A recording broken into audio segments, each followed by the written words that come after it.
The photo that will define this era was taken on a Monday afternoon.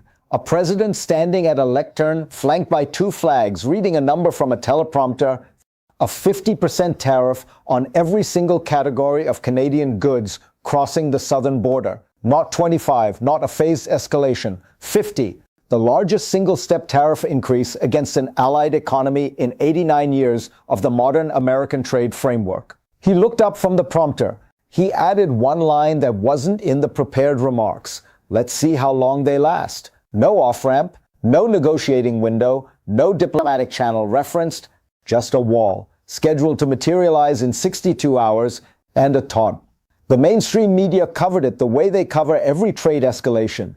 Charts, analysts, talking heads debating whether Canada would retaliate with counter-tariffs on steel or dairy or automobiles, whether Ottawa would match Washington blow for blow. That is what the cameras watched for. That is not what happened. What happened is the story of 7 words, 22 institutions, 96 hours, and $419 billion.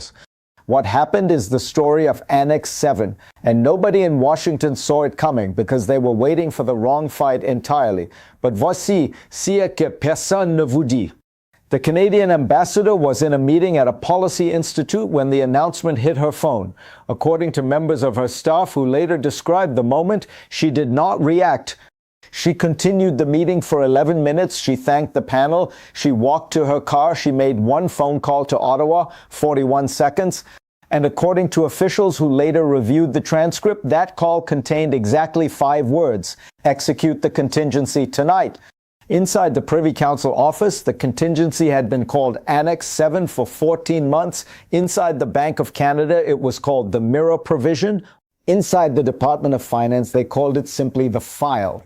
Whatever name it carried, it had been drafted, reviewed, war-gamed, rehearsed, and pre-positioned across 22 separate Canadian government and financial institutions for the specific scenario the president had just produced from that lectern.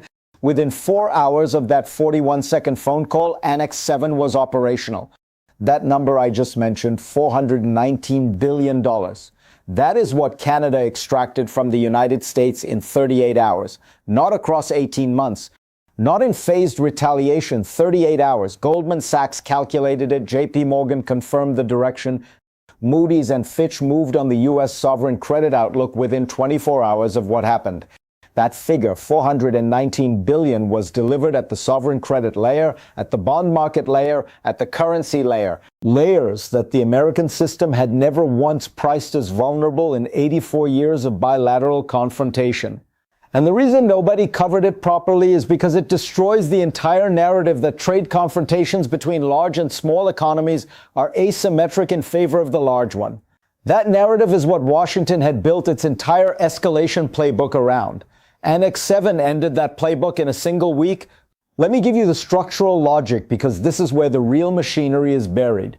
19 months before that Monday announcement, a 3-page memo had circulated inside the Privy Council office, partially declassified, later reported by Reuters. The memo's argument was precise. 30 months of escalating American economic pressure had created something no Canadian government had ever previously held: a structural opportunity. The opportunity to respond to a maximum pressure American escalation with a response that was not symmetrical at all. The memo observed that a symmetrical response, counter-tariffs matched to American tariffs, was exactly what Washington had been trained to expect. It was the response Washington had built its negotiating posture around. It was the response Washington had priced into its political messaging. And precisely because it was expected, the memo argued a symmetrical response would produce a confrontation in which both economies absorb comparable damage while neither party gains operational advantage. The memo recommended a different category of response entirely. Not a tariff, not a counter-tariff, not a retaliatory measure aimed at American goods entering Canada, which represented only 14% of U.S. trade flows, and which the American political system had repeatedly demonstrated it was prepared to sacrifice. The recommendation was a structural response aimed at the layer of the bilateral relationship that Washington had never once considered vulnerable. The layer of capital flows, treasury holdings, and financial settlement architecture that had been treated for 78 years. as the unconditional foundation of the American sovereign credit position. Think of it this way. Imagine you own a toll road. Your neighbor, technically smaller than you, depends on your toll road to move his goods to market. So you raise the toll to 50% overnight. You expect him to raise his toll on your goods in return. That's the symmetrical response. That's the game you know how to play. But what if your neighbor, for the past 30 months, has been quietly building an alternate road? Not a better road, not a faster road, just a road that doesn't go through your territory at all. And what if the same night you raised your toll, he activated that alternate road and simultaneously called every bank that holds your mortgage and told them calmly and routinely that he was moving his accounts? That is Annex 7, not a hostile act, not a sanction, not a freeze. Routine commercial decisions, technically disclosed across 18 months of regulatory filings, executed simultaneously in a coordinated 96-hour window. Time to arrive in the bond market before the tariff arrived at the border. Here is the execution sequence because the mechanics are the proof. At 8:47 p.m. Eastern on Monday, 90 minutes after the East Room announcement, the sequence began. The Bank of Canada confirmed a routine settlement of $84 billion in cross-border commercial transactions through the multilateral clearing framework in Zurich rather than through the legacy correspondent banking architecture in New York. A transaction volume that had been migrating for 30 months but had never previously been completed in a single 24-hour window. The Canada Pension Plan Investment Board, the Ontario Teachers Pension Plan, and the British Columbia Investment Management Corporation, managing a combined $2.8 trillion assets, confirmed a scheduled rebalancing that reduced their aggregate holdings of U.S. sovereign and corporate paper by $187 billion across a 96-hour window. The Department of Finance confirmed the activation of prearranged currency swap facilities with the European Central Bank, the Bank of England, the Bank of Japan, the Reserve Bank of Australia, and the Swiss National Bank, combined capacity of $341 billion deployable over 14 days. Each instrument taken alone was routine. Each had been disclosed in standard regulatory filings. Each had been operational on paper for between 9 and 22 months. The execution sequence simply activated all of them simultaneously. At 4:14 a.m. Eastern on Tuesday, Asian trading desks began pricing what had been disclosed. By the European Open, the 10-year U.S. Treasury yield had moved 31 basis points overnight. By the New York Open, another 19. By Tuesday's close, 71 basis points in a single session, the largest single-session move in the modern history of the U.S. Treasury market. The Federal Reserve activated $410 billion in emergency liquidity facilities within 7 hours of the European Open, the largest deployment in Fed history outside of a declared financial crisis. It was not enough. The historical parallel the memo's authors had in mind, though they never named it explicitly, was the Suez Crisis of 1956. Britain had built its entire post-war strategic posture around the assumption that the United States would back it in a confrontation with Egypt. When Washington instead signaled it would allow sterling to collapse unless Britain withdrew, the confrontation ended within days, not because Britain was militarily weak, because Britain's financial architecture had been allowed to concentrate its exposure at a layer where it had no defensive instruments. The parallel was never drawn publicly. It didn't need to be. The architects of Annex 7 had studied it carefully. The Americans had not. The most important thing to understand about what happened next is what Canada chose not to do. Canada did not announce counter-tariffs. Canada did not announce sanctions. Canada did not announce retaliatory measures at the goods trade layer at all. And this restraint, this conspicuous, deliberate absence of the symmetrical response was itself a strategic instrument, because it forced every Treasury auction desk, every central bank reserve committee, and every congressional office in Washington to sit with the following question. If Canada didn't match us at the layer we expected, what exactly did they do? And the answer, when it arrived in the bond market, was not comfortable. At 2:47 p.m. Eastern on Wednesday, 9 hours and 14 minutes before the tariff was scheduled to take effect, Mark Carney walked to a podium in Ottawa. He wore the same charcoal suit he always wore. He carried no notes. He spoke for 89 seconds. He did not reference the East Room announcement. He did not reference the president. He did not reference the 50% figure. He spoke about the nature of response. He acknowledged that Canada had responded, that the response had begun at 8:47 p.m.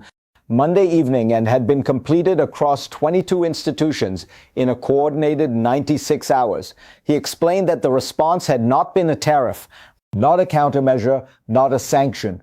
Then he paused, and he delivered the 7 words that have now been printed on the standing operating procedure of central bank reserve committees from Frankfurt to Singapore.